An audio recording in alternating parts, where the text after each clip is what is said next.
రెడిక మరొక బ్రేకింగ్ చూస్తున్నాం. భారీ వర్షాలకు మంచిర్యాల నదికి వరద కొనసాగుతుంది. మెదక్ జిల్లాలోని ప్రసిద్ధ పుణ్యక్షేత్రమైన ఏడుపాయల వనదుర్గమ్మ ఆలయం జలదిగ్బంధంలో చిక్కుంది. గర్భగుడి ముందున్న మంచిర్యాల నది పాయ గుడి మండపానికి ఉన్న రేకులను తాకుతూ ఉధృతంగా ప్రవహిస్తుంది. దీంతో నీటిని దిగువకు విడుదల చేస్తున్నారు.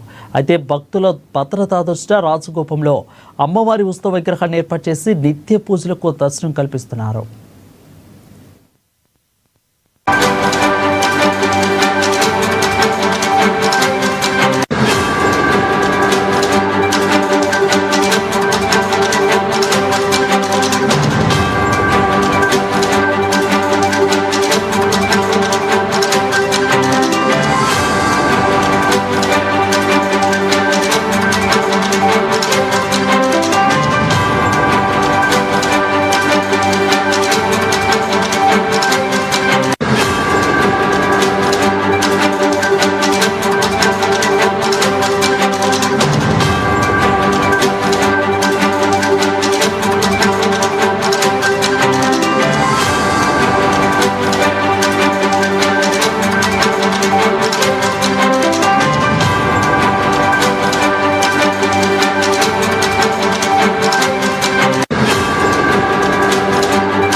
రెడిక భారీ వర్షాలకు మంచిర్యాల నదికి వరద కొనసాగుతుంది. మెదక్ జిల్లాలోని ప్రసిద్ధ పుణ్యక్షేత్రమైన ఏడుపాయల వనదుర్గమ్మ ఆలయం జలదిగ్బంధంలో చిక్కుంది.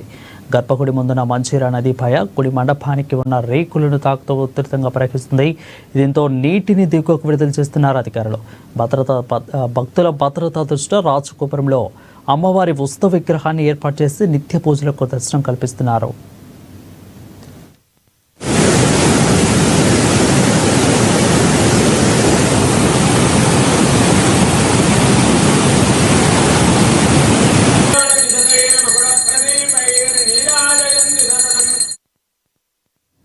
రెడిక వికలాంగులు